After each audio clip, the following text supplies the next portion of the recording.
Dah kenapa tu? Syed tengah tunggu dah kedua-dua pakcik kita ni. Resepi apalah agaknya kan dia akan buat. Nasi tahu nasi? Saya tak tahulah. Dan saya yakin kau pun mesti tak tahu kan? Kalau semua tak tahu, jadi kalau nak tahu, jom kita bersama dengan mereka dalam Alibaba dan Kassim Baba. Kids on to. Silakan. Masya Allah, banyak sedaplah hidangan ini. Memasak semudah. Wahid Isnain Salasa bersama Ana Alibaba Dan Ana Kassim Baba. at Kids on 2. Masya Allah. Alibaba, kawan-kawan lah. Kawan-kawan, halo masalah. Kawan-kawan bersama Kassim Baba Dan Alibaba. hari ini kami berdua akan masak Tomato zabadi. zabadi bermaksud ayogi.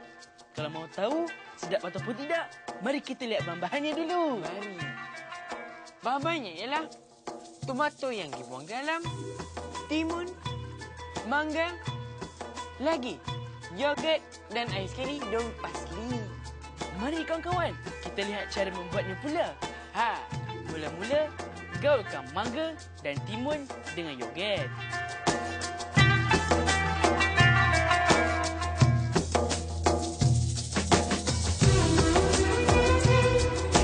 Kemudian, isikan ke dalam tomato yang telah dilubangkan di tengahnya seperti ini. Dan akhir sekali, bolehlah dihias dengan daun parsley. sudah siap kawan-kawan? Sangat mudah. Tengok kawan-kawan, sudah siap. Tomato zabadi. Zabadi bermaksud yogurt. Baiklah kawan-kawan, kita dah sampai di penghujung segmen. Ingat kawan-kawan, masak semudah. Wahid Isnain Salasa bersama Ana Alibaba Dan Ana Kassim Baba. Wassalam.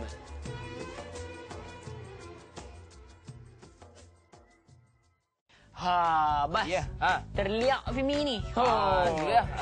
Jadi bang rasa eloklah. Kita nak suruh nasi lah buat.